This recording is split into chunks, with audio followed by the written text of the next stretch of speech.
Praise the lord. యేసుక్రీస్తు వారి పరిశుద్ధమైన నామంలో మీ అందరికి వందనాల శుభాలు తెలియపరుస్తున్నానండి.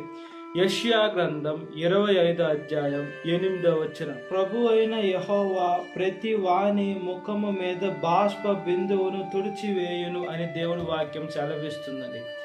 బాష్ప బిందువు అంటే మన కన్నీరు యేసయ్య తుడుస్తానని దేవుడి వాక్యం సెలవిస్తుంది. మనం ఈ లోకంలో బాధపడుతూ ఉంటాం. మన కన్నీళ్ళు ఎవరు తుడుస్తారంటే మనుషులు కొన్నిసార్లు ఆదరించొచ్చాము. అన్ని సమయాల్లో మనము రాత్రులు బాధపడుతున్నా కూడా మనుషులు మన బాధను చూడలేరండి. మనము పైకి బాధపడుతుంటే కన్నీళ్ళు చూసి ఓదార్చే మనుషులు కొంతమంది ఉంటారు. కొంతమంది వీడు బాధపడాలి అని అనుకునే మనుషులు కూడా ఉంటారు. అయితే యేసయ్య ఏం చేస్తున్నారంటే మన కన్నీళ్ళని తుడిచేటువంటి దేవుడు అండి మన దేవుడు. మనం ఇంత గొప్ప దేవుడిని మనం సేవించకుండా మనం ఈ లోకంలో మన ఆదరణ కొరకు నన్ను అలా మనుషులు ఆదరిస్తారు, లేదా వీళ్ళు ఆదరిస్తేనే నాకు ఆదరణ దొరుకుతుంది అని మనము మనుషుల దగ్గరికి వెళ్ళి వాళ్ళ మీద ఆధారపడుతూ ఉంటాం. వాళ్ళు ఎవరు ఆదరించినా కూడా దేవుని ఆదరణ తర్వాతనే దేవుడు మనల్ని ఎంతగా ఆదరిస్తాడు. మనల్ని తల్లి గర్భంలో రూపింపబడక మునిపే మనం ఆయన బిడ్డలై ఉన్నాం. మనం తల్లి గర్భంలో ఈ లోకంలోకి ఎప్పుడైతే వస్తామో అప్పుడు అంటారు మనం వాళ్ళ బిడ్డ వీళ్ళ బిడ్డ అని. అయితే మనం ఈ లోకానికి రాకముందే మనం దేవుని బిడ్డ. ఈ లోకంలో మనం చనిపోయిన తర్వాత మనం దేవుడి దగ్గరికే వెళ్ళాలి. చనిపోక ముందు దేవుడి దగ్గరే ఉంటాం. చనిపోయిన తర్వాత అంటే మంచి కార్యాలు చేస్తే దేవుడి దగ్గరికి వెళ్తే దేవుడి బిడ్డలని పిలువబడతాం. ఈ లోకంలో చెడ్డ కార్యాలు చేస్తే నరకంలోకి ఖచ్చితంగా వెళ్తాం. కాబట్టి మన ప్రతి ఒక్క బాధ మనకు అన్ని మార్గాలు మూసుకుపోయినట్టు మనకి కనిపిస్తూ ఉంటే సాతాను మనల్ని అలాంటి దాంట్లోకి తోసివేసినప్పుడు కూడా యేసయ్య మనల్ని మార్గం లేని దగ్గర మార్గం తెరిచేటువంటి దేవుడిని యేసుక్రీస్తు వారు. అయితే యేసయ్య కొన్నిసార్లు మనకి పరీక్షిస్తూ ఉంటాడు. ఆ పరీక్షల్లో మనం నెగ్గేటువంటి బిడలుగా ఉండాలి. మనం పాస్ అవ్వాలండి. ఈ లోకంలో ఒక తరగతి నుంచి పై తరగతికి వెళ్ళాలంటే పరీక్షలు ఉంటాయి.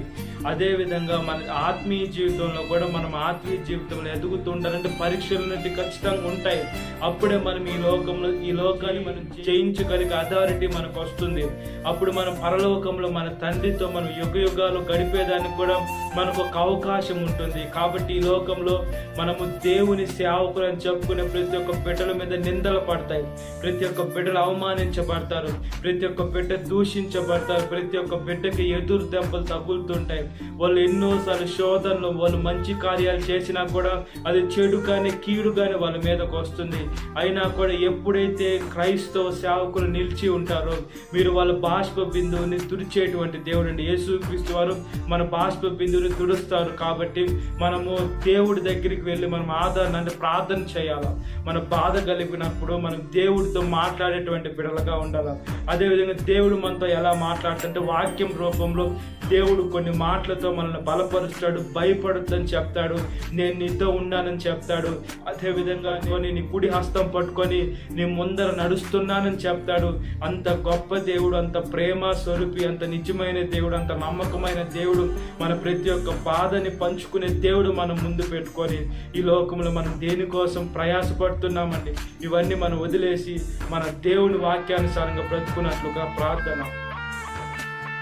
మహాపరిశుద్ధాత్మ దేవ, మా ప్రియ పరలోక తండ్రి, ప్రతి ఒక్క బాష్ప బిందువును తుడిచేటువంటి దేవ, మమ్మల్ని దీవించేటువంటి దేవ, ఆశీర్వదించేటువంటి దేవ, మీ పరిశుద్ధమైన శక్తిని మాకు ఇచ్చేటువంటి దేవ, మీకు స్తోత్రమయ్యా. యేసు ఈ లోకంలో మాకు ఎక్కడికి వెళ్ళిన ఆదరణ దొరకదు, శాంతి దొరకదు, సమాధానం దొరకదయ్యా. యేసు ఈ లోకం ఇచ్చినట్లుగా కాదయ్యా. మీ శాంతి ప్రత్యేకంగా ఉంటుంది. ఈ లోకము ఇచ్చే శాంతి కొన్ని పాపంలో మనం శాంతిగా ఫీల్ అవుతూ ఉంటారు. అయితే మీరు ఇచ్చే శాంతి ఎలా ఉంటుందో మేము ఆలోచించుకోవాలంటే ఈ లోకంలో ఏమి మా వల్ల కాకపోయినా కూడా నా దేవుడు నాకున్నాడు కాబట్టి నాకు చాలు అనే ఒక శాంతి మాకుంటుంది. బలమైన దేవుడు నాకున్నాడు, నేను సేవించే దేవుడు, జీవం కలిగిన దేవుడు, నా దేవుడు ఏమైనా చేయగల సమర్థుడు నాతో ఉన్నాడు, నన్ను నడిపిస్తున్నాడు, ఆయన ఉంటే చాలు అనే ఒక శాంతిని కలిగి మేము ఈ లోకంలో జీవించే మంచి మనసును దయచేయండి. మా ప్రతి ఒక్క బాధని, మా ప్రతి ఒక్క వేదన, మా ప్రతి ఒక్క కష్టాన్ని చూస్తున్న దేవా, వేసే మనుషుల మీదకి మేము యుద్ధానికి వెళ్ళకుండా వేసే మనుషులు మా మీద నిందలు అబండాలు వేసి గాయం రేపేటువంటి మనుషులు వేసే వాళ్ళ దగ్గరికి వేసి మేము వెళ్ళకుండా పగలు పెంచుకోకుండా మీ వాక్యానుసారంగా జీవించి మీరు మా కన్నీళ్లు తుడుస్తానన్న దేవా మీకు స్తోత్రం చేసిన ప్రతి ఒక్క బిడ్డని దీవించండి అయ్యా.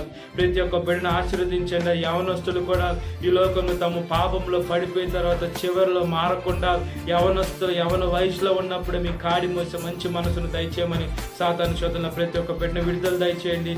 ఈ వాక్యం విన్న ప్రతి ఒక్క బిడ్డని పేరు జ్ఞాపకం చేసుకోండి.